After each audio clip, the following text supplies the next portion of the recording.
On ID. May 6, 2013, and the gritty heartland city of Cleveland is about to witness a miracle. Help me, I'm Amanda Berry. I've been kidnapped and I've been missing for 10 years and I'm here, I'm free now. Amanda Berry, abducted just a day before her 17th birthday, but she'd not escaped alone. Two other young women found that day. Gina DeJesus returns here. She is indeed home.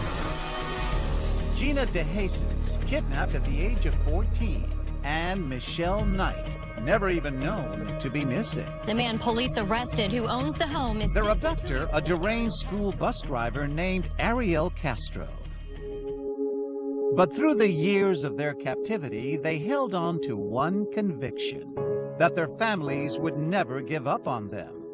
10 years later, that fate brought them home. Welcome to 2020 on ID. I'm John Quinones. It was a story that seemed impossible to comprehend. How Amanda Berry, Gina DeJesus, and Michelle Knight survived being trapped in a nightmare for so many years. Then, in 2015, Amanda and Gina finally told their story in a book and shared their experiences, from capture to imprisonment to the moment they knew freedom was finally in their grasp, with Robin Roberts. And the message they sent was loud and clear. The story in their book begins this way. Now we want the world to know. We survived. We love life. We were stronger than Ariel Castro. You're about to go on an amazing journey of resilience, celebration, and faith. Until tonight, it's been a mystery what really went on in that house for an unimaginable 10 years. But for the first time right here, you're going to hear that incredible story. Amanda Berry and Gina DeJesus share it in their new book, Hope, a memoir of survival in Cleveland. And they prove that out of the darkest depths of humanity, a light still shines. It was pretty cool. Amanda Berry, now 29, is tiny, just over 5 feet tall, but inside, a tower of strength. Tell me what you were like when you were 13. What kind of teenager were you then? I was pretty much a homebody. I stayed home a lot, did my schoolwork. What did you want to be when you grew up? I was into fashion. Like, when I was in school, the shoes had to match the shirt and the shoelaces had to match the outfit, She was raised by her mother and older sister in a working-class neighborhood on the city's west side. The tiny girl had big dreams of being the first in her family to go to college. We was a very close family. It was me, my mom, my sister, and my 2 daughters. We did everything together. There was not a time that she didn't call and let us know where she was. It is April 21st, 2003, the day before her 17th birthday, and Amanda is on her way to work at Burger King. How did that day begin? Well, my mom gave me a kiss and just told me have a good day. And I got up, got ready for work. I almost called off for work that day because the next day was my birthday. What if I would have called off that day? That question would haunt her in years to come. But this day begins like any other, until the moment when an SUV starts to follow her down the street. And he asked, "Do you need a ride home?" And I said yes. The man inside is the father of her friend, Angie Castro, from middle school. So did that make you feel a little relieved? It did, yeah. It's a friend's dad. He's like, "Well, she's at my house. Would you like to go see her?" I said, "Yeah, sure. I haven't seen her in a while." They drove down this quiet street, Seymour Avenue, and pull up in front of a white 2-storied house. And what happened when you went into the house? Well, he said, "Oh, well, the bathroom door's closed. I think maybe she's taking a bath." So he said, "Well, just wait." So he started showing me around the house. And I never got back out. Moments after stepping through the door, Amanda knows she is in trouble. Castro takes her upstairs and shows her something strange, a mystery woman sleeping in a bedroom in front of a television set. When I seen her, it was like a little peephole that the doorknob was supposed to go in. So that's all I saw. She would later learn that woman, 22-year-old Michelle Knight, in Castro's prison for almost a year. And did he tell you? That was his roommate. Her memories of what happened next are still raw. And he took me to the next bedroom, and it was just really dark in there, and he didn't turn on the lights. And there was a little room off of the bigger bedroom, kind of a big closet. And he took me in there, and he told me to pull down my pants. And from there I knew, like, this was not gonna be good. Amanda has just become Castro's second prisoner.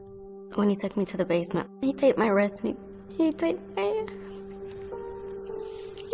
ankles, and he put a belt around my ankles over the tape, and then he put a helmet over my head. And he said, just be quiet and don't make any noise, and I'll take you home. The visor of that black helmet is now fogged by her tears. He chained me up to this pole, and it was like a really thick chain, like a motor chain or something. And he just left me there.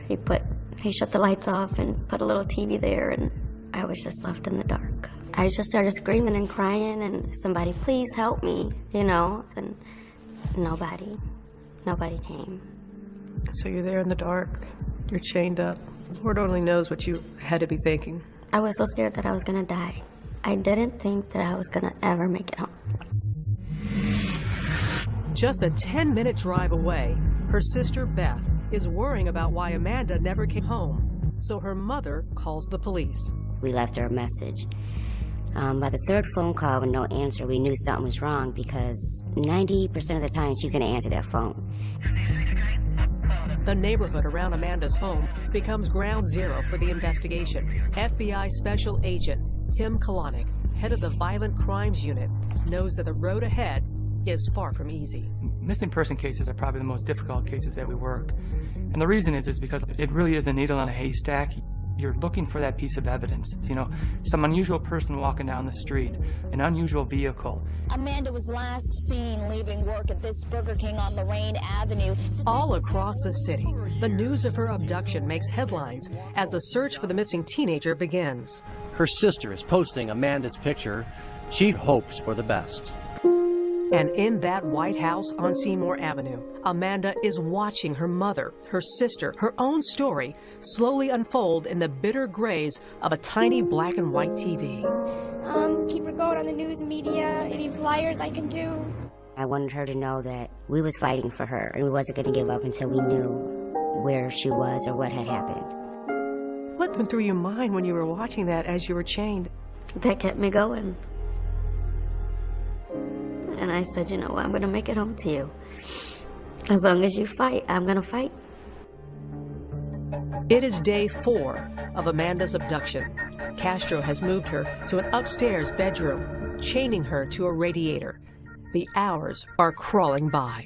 The loneliness, the isolation, Amanda, that you must have felt. How did you deal with that? Well, the first week I was there, it was really tough.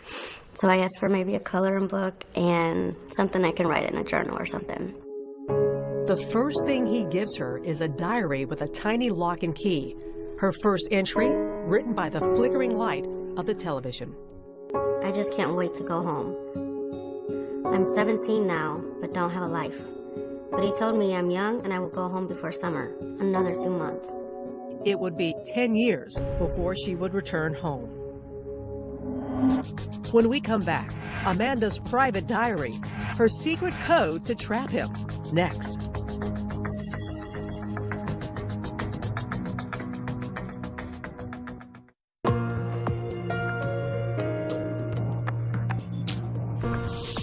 Two years after her escape, Amanda Berry was ready to finally tell what happened in the 10 years she was held captive in a rundown house on Cleveland's west side. Robin Roberts picks up the story as the shock of the first days gives way to a routine that is more horrific than anyone could imagine. This is a scale model of Ariel Castro's house. 1,400 square feet. 4 bedrooms and 1 bathroom. Amanda was first held captive down in the basement. then moved to the second floor and chained in the main bedroom. Just steps down the hall, Michelle Knight, Castro's first captive, lived in a second tiny bedroom. On the surface, the house didn't draw a second glance, but concealed inside 2207 Seymour Avenue is a bunker of chilling magnitude. There were doors that were put on the windows, completely covering the windows so no light could come in. The bolts that held those doors on the wall were sheared off. There was no way they could get them, and those were even behind plexiglass. Its owner, Ariel Casrto, is 5 feet 7 inches tall and a recluse. His only known hobby, playing weekend gigs at local jazz clubs. On the outside, he appeared very normal. He was a bus driver, and there was an instance where he took the grill out in the front yard, and he invited his neighbors. He might be the last one you would suspect of wrongdoing. But the school bus driver is a man with a past. He has a former wife, 4 children, and a history of brutal violence. She and her children moved out of the house, fleeing Castro's violent rage. He hated women. He beat his wife so badly, he stomped on her head, he broke her teeth, he broke her bones. From the beginning, Amanda could sense the uncontrollable anger within. He was very intimidating. He was very scary. His voice was mean and like deep, and if you ever looked into his eyes, they were like black, like he had no soul. It is April 27th, 2003.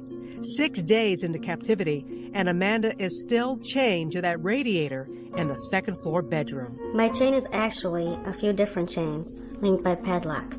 It stretches 5 feet from the radiator to my stomach. 5 feet has become the size of my whole world.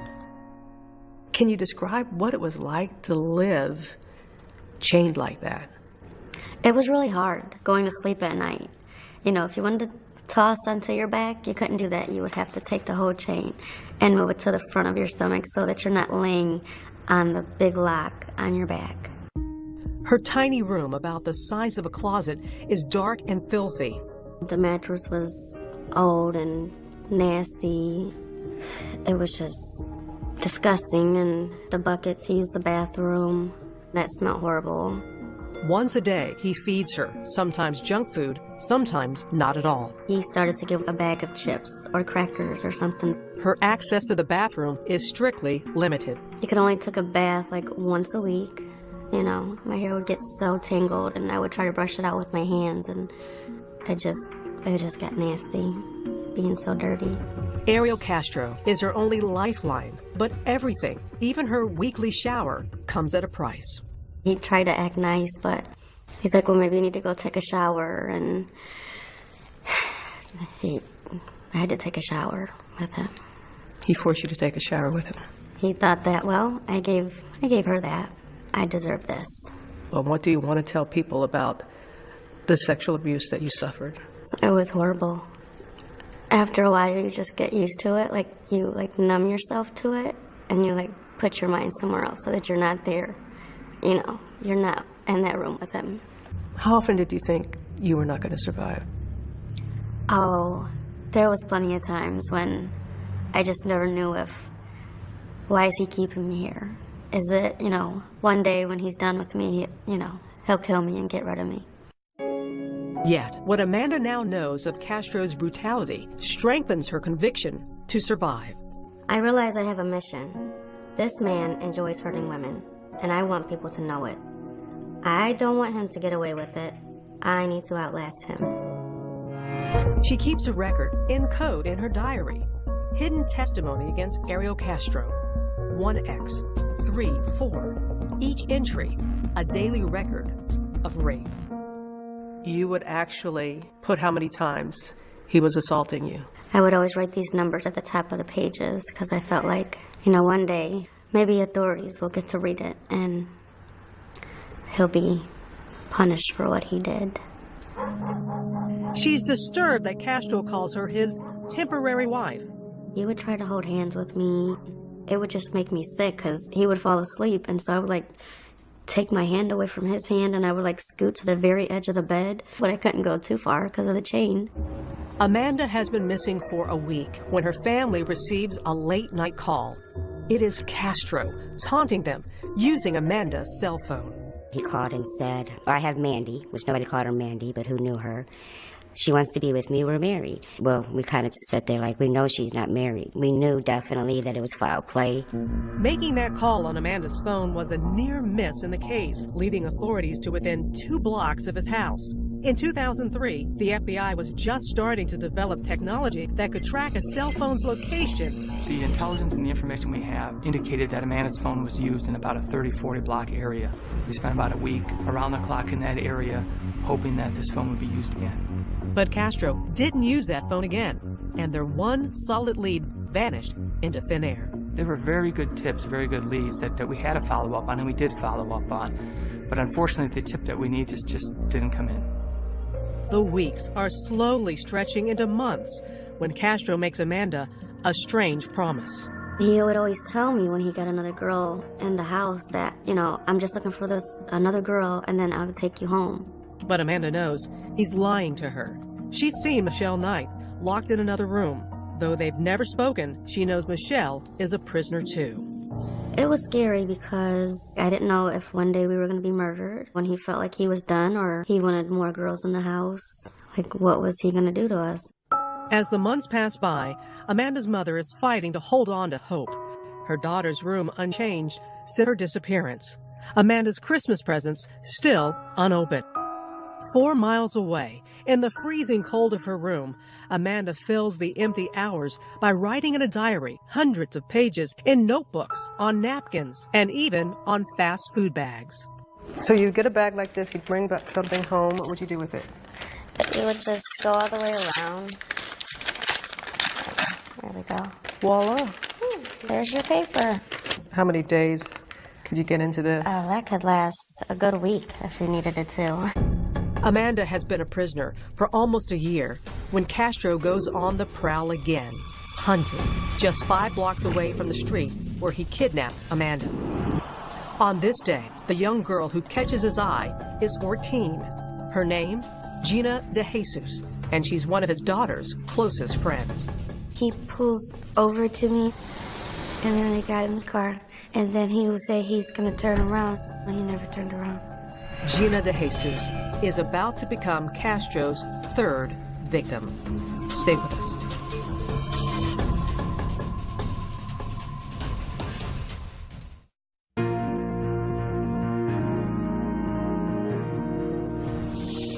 Amanda Berry has been held captive for almost a year. Now, Ariel Casrto is hunting for another teenage girl to abduct.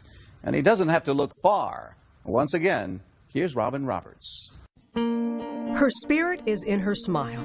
Gina DeJesus, age 14, the baby of the family. She loves to dance. I like you.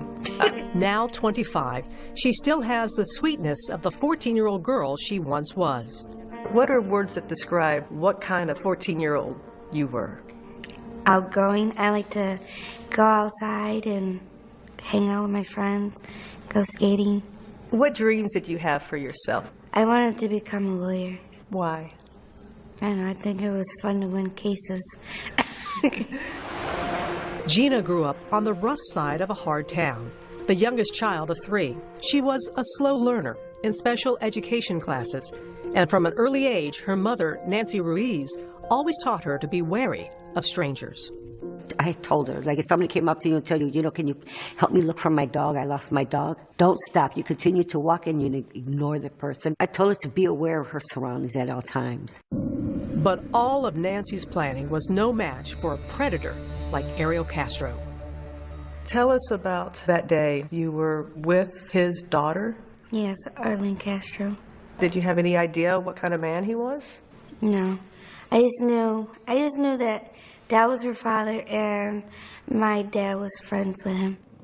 Gina is heading home from school with her friend Arlene and gives her some of her bus money to phone home. We were talking about what we wanted to do because it was Friday. And then I was like, you could come over. And then she asked her mom, and her mom says no. She went the other way, and then I went the other way. Now short on bus fare, Gina starts the long walk home when suddenly that maroon SUV pulls up at the curb. It's Arlene's father. He asks me if you seen my daughter? I said, yeah, she's right around the corner. He was like, can you help me find her? And I said, sure. When they arrive at the house, he invites her in. I was sitting there, and he's like, starts to touch me and stuff. And then I'm like, what are you doing? You can go to jail. And then he just switches up like, well, okay, you're gonna go home now. He said, but you can't go through the same door you came in. He leads Gina down into his basement, then grabs her and begins to chain her. He didn't make it tight enough, so I threw it over and then I tried to run, but he sat on my back. And then I just started kicking him. I kicked him and I bruised him really bad. As Casrto overpowers the tiny girl, she starts screaming for help. Nobody could hear me. The radio was too loud. He always had that radio up so the neighbors can hear. He had 2 radios up.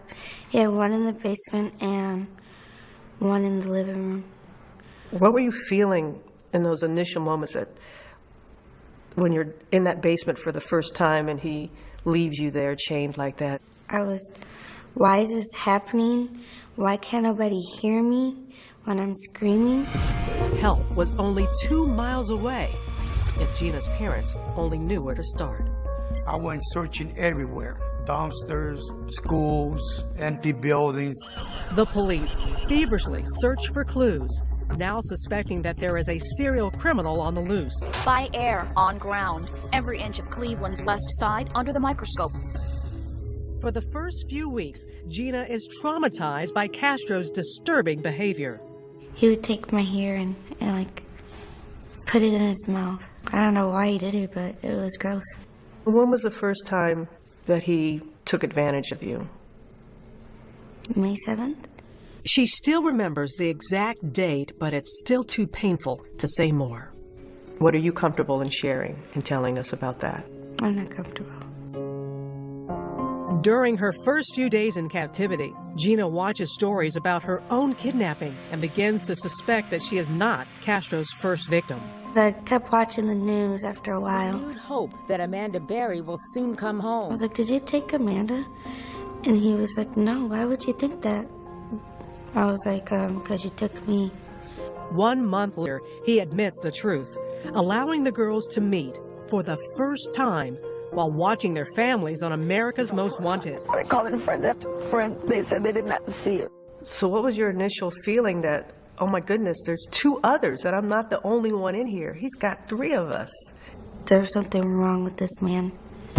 With 3 women now imprisoned in the house, each in separate rooms, Casrto seemed to be creating a strange polygamous version of his ideal family. What was the relationship like with you and him? I couldn't stand him, but I couldn't show it all the time. I had to act like I liked him, and we were friends, but I really didn't like him. He deluded himself into thinking that he was leading a normal life with these women. He was providing for them. They had a little family, which is crazy, but that's the way he thought. At first, Gina is Castro's new favorite. He seems to treat me better than the other girls. I have the nicer room. He lets me eat first. I wonder if he's kinder to me because I'm the new girl.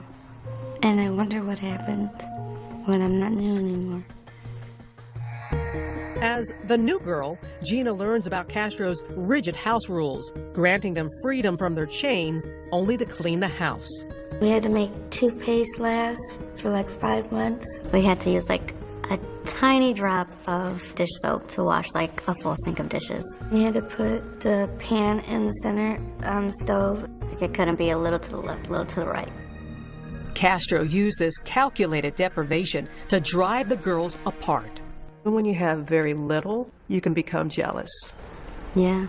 What were you jealous of? It could be from getting more food, less food, different clothes. I mean, it was just simple things. But when you don't have anything, you're like, well, why don't I have that? I want that. The girls were riding an emotional roller coaster when suddenly Amanda drops a bombshell. She writes about it in her diary. I have a secret. No reason to fight. I think I'm pregnant. When we come back.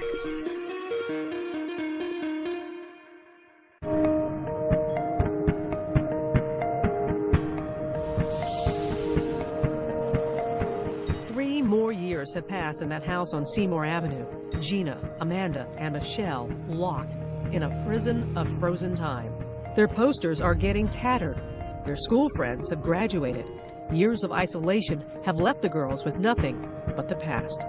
I never finished high school or learned to drive. I hate him for selling me off from the world. What was the biggest part of you that you felt he took from you that you lost? A normal life, living life. As a normal teenage girl, having birthdays or going to a prom, having the fun times as just a regular teenager. Still, they hold fast to the memories of their family's love. Ironically, Casrto gives the girls this stencil. They trace the word hope to ward off despair. I got that when he went to the yard sale. I thought it was so random. What did it mean to you? It gave me hope to come home one day. Their only window to the outside world is that black and white television. Anybody that you watched on television that helped you get through the times? I watched Oprah a lot, Martha Stewart for recipes, and I watched you. You watched me? I remember during Hurricane Katrina, I saw everything that you went through. Robin Roberts is live. My family had barely survived the hurricane's devastation. Okay, sister's okay? They're all right. And the house? I gotta say, Amanda, you saying that? It reaffirms to you that you never know who's watching. You never do. And Amanda is watching when her mother appears on the Montel Williams show with psychic Sylvia Brown. I would watch her every time she was on Montel, and I'd say, I wish my mom would go on there. And then she could tell my mom that I was alive and that I'm okay. But Sylvia Brown breaks Luana's hope. I just hate that she's not alive. I just broke down crying because I couldn't believe she said that. And then my mom broke down crying, so that hurt even worse.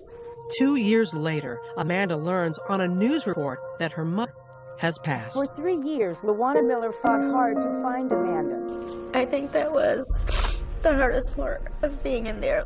She was always fighting, and she was never going to give up on me. And for her to get sick, and I couldn't be there with her. I couldn't help her when she was sick.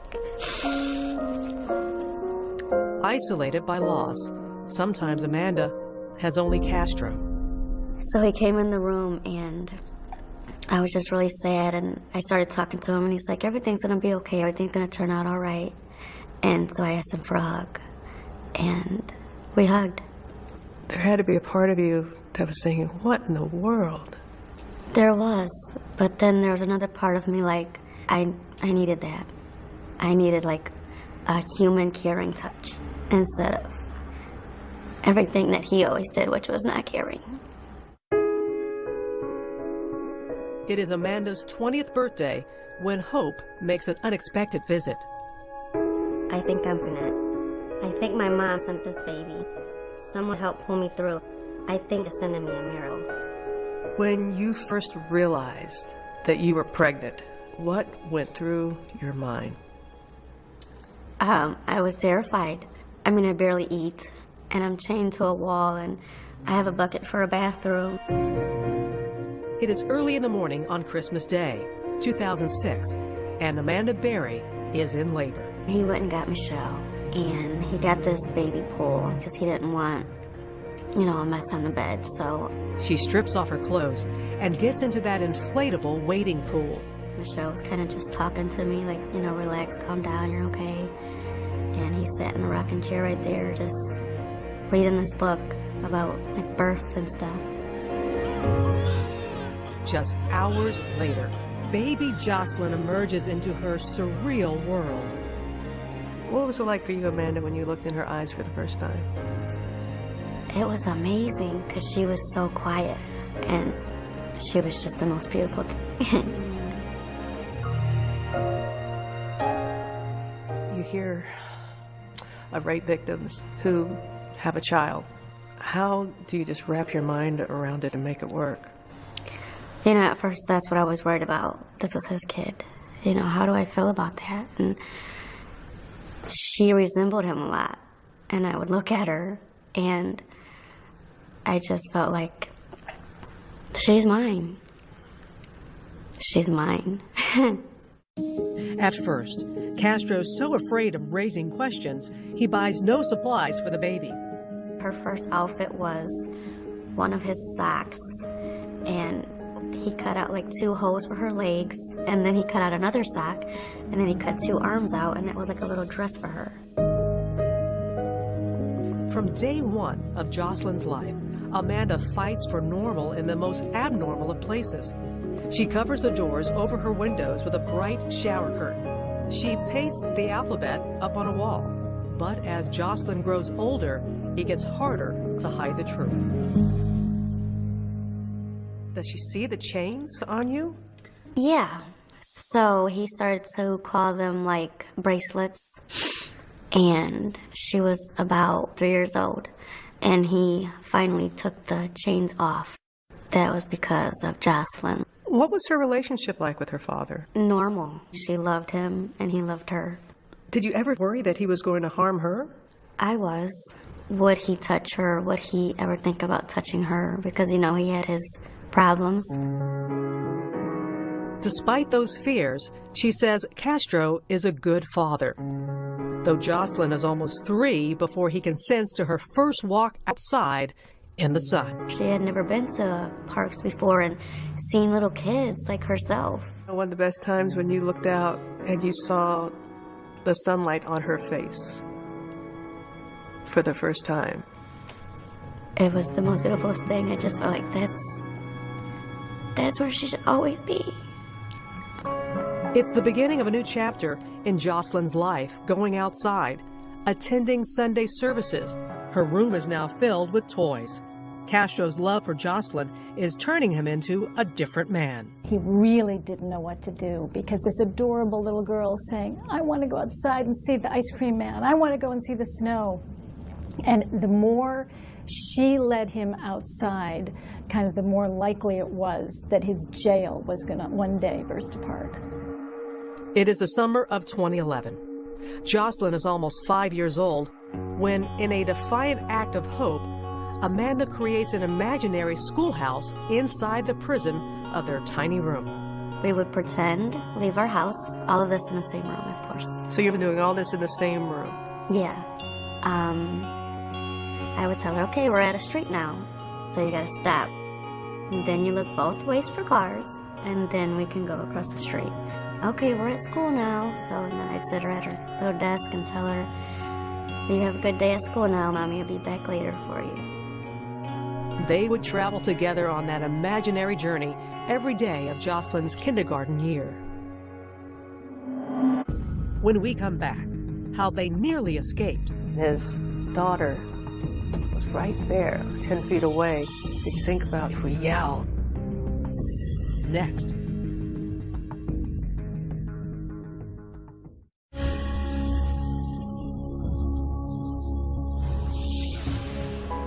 Though the house was a fortress and the girls, for years, locked and chained, the question that many may ask is, why didn't they run?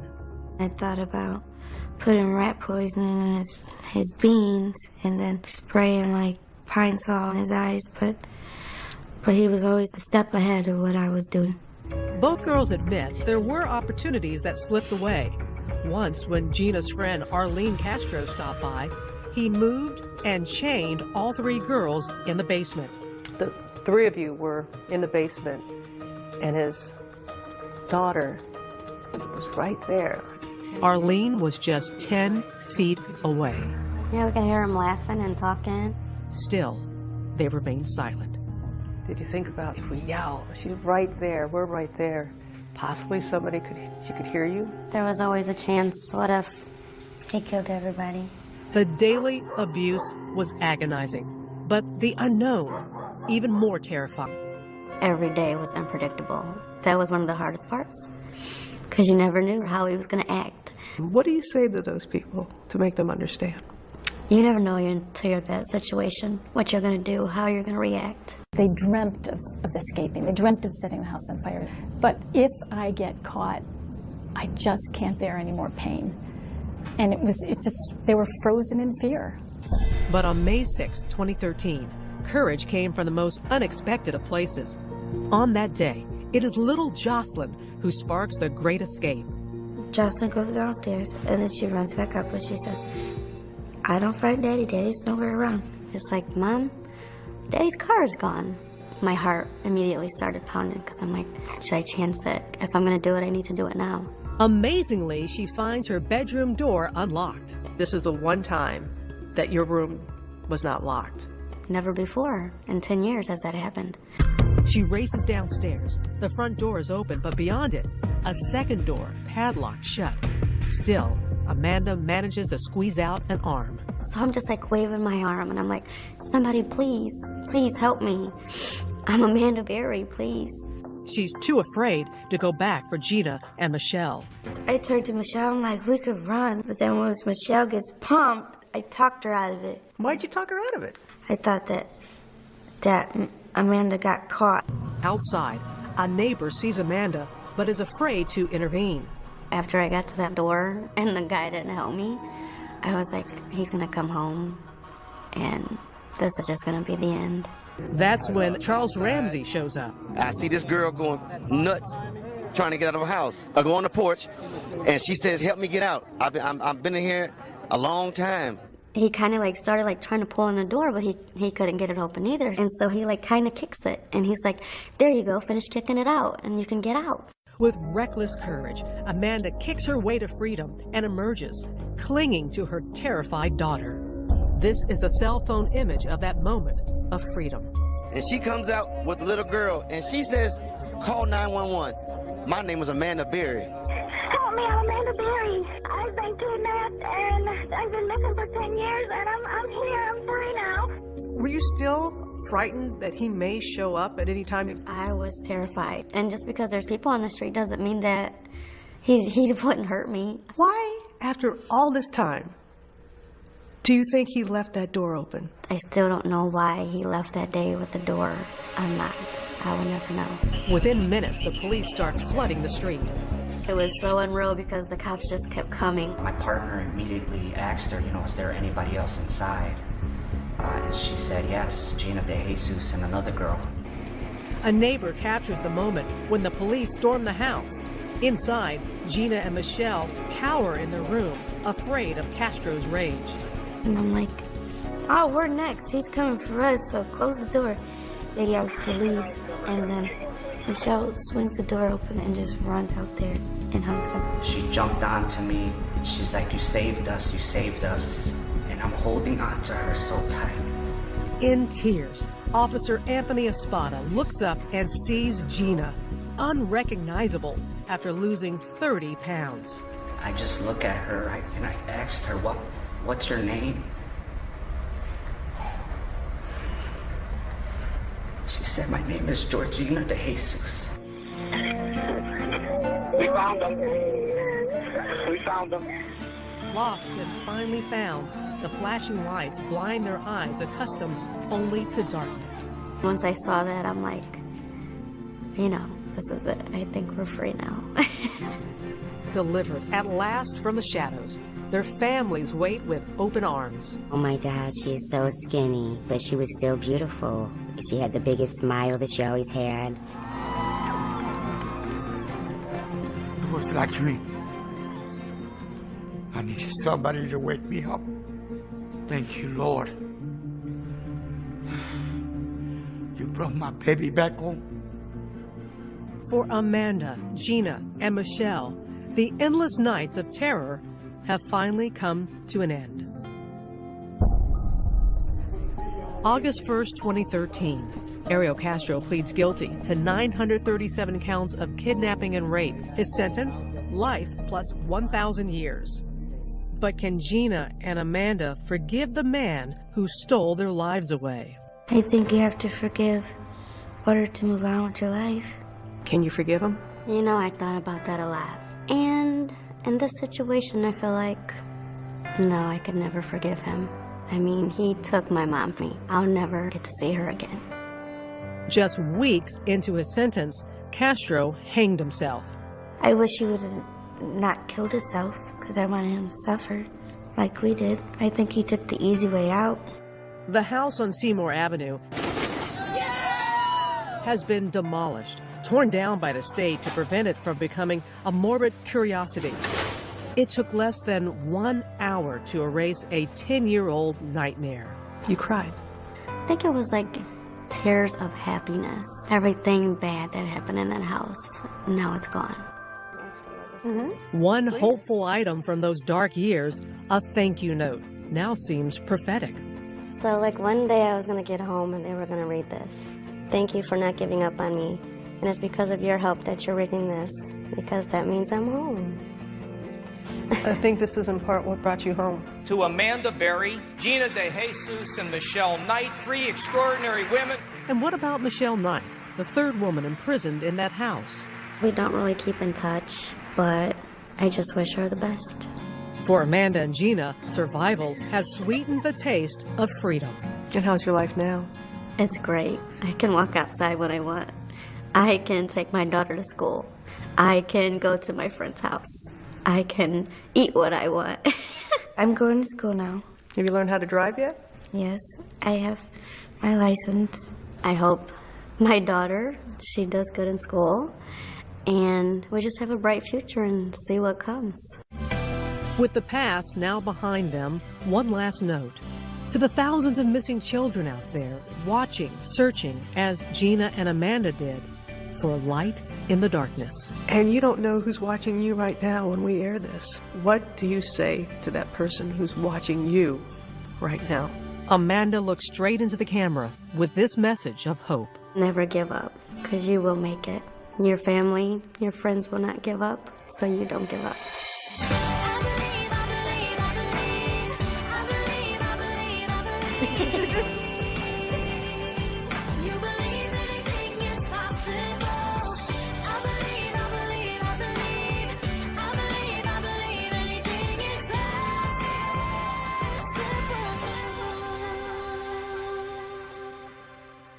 Two years after their escape, another milestone for Amanda Berry and Gina DeJesus. Both women received honorary degrees from John Marshall High School in Cleveland, the school Amanda was attending when Ariel Casrto abducted her.